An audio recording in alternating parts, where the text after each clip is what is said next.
Telangana Congress working president Jaggareddy సంచలన నిర్ణయం తీసుకున్నారు. వచ్చే ఎన్నికల్లో ఎమ్మెల్యేగా పోటీ చేయను అని ప్రకటించారు. ఆయన భార్య నిర్మలను బరిలోకి దింపుతున్నట్లుగా స్పష్టం చేశారు. రాహుల్ గాంధీ, రేవంత్ రెడ్డి వచ్చి మాట్లాడినా తన నిర్ణయం ఇక మారదు అని కుండబద్దలు కొట్టి చెప్పారు. స్థానిక సంస్థల ఎన్నికల్లో పార్టీ విధులకే ప్రాధాన్యత ఇస్తామని అన్నారు.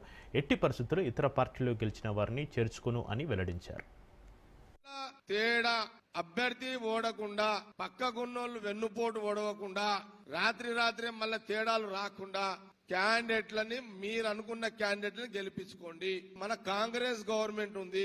ఈ 3 సంవత్సరాలు మన గవర్నమెంట్ లో కాంగ్రెస్ సర్పంచులు మీరందరు గెలిస్తే మీకు ముఖ్యమంత్రి రేవంత్ రెడ్డి గారితో మాట్లాడి, మన జిల్లా మినిస్టర్ దామోదర్ గారితో, వివేక్ ఇన్ఛార్జ్ మినిస్టర్ తోటి మాట్లాడి, మీ జిల్లా ప్రెసిడెంట్ తో కూడా మాట్లాడి, కాబట్టి నిధులు తీసుకొచ్చే దాంట్లో నా దగ్గర ఎక్కడ కూడా తేడా రాకుండా నా ప్రయత్నం 100% మీకు సపోర్ట్ ఇస్తా. కానీ మీరు గెలిచి వచ్చి ముఖ్యమంత్రి రేవంత్ రెడ్డి గారు ఈ మండలంలో ఇన్ని గ్రామ పంచాయతీల సర్పంచ్ కాంగ్రెస్ వాళ్ళు గెలిచిర్రు, నిధులు ఇవ్వండి అనే అవకాశాన్ని నాకు కల్పించే విధంగా మీరు సర్పంచులను గెలిపించుకోండి. బ్యానర్ పేరు మీదనే, అంటే గుర్తు బ్యానర్ ఉండకపోవచ్చు, కానీ కాంగ్రెస్ అభ్యర్థి గెలిచిండు అనేది ఆ గ్రామంలో రావాలి.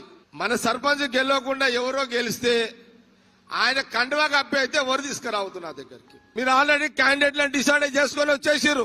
అయినా నా అభిప్రాయం మీకు చెప్తున్నా, ఫస్ట్ ప్రయారిటీ 10 సంవత్సరాలు మనము తెలంగాణ రాష్ట్రంలో కాంగ్రెస్ ప్రతిపక్షంలో ఉన్నప్పుడు ఏ కార్యకర్త అయితే మనం అధికారం రాకముందు ఏ కార్యకర్త కాంగ్రెస్ జెండా పట్టుకొని గ్రామాలలో పనిచేసిరో వాళ్ళకే సర్పంచ్ టికెట్లు ఇవ్వండి.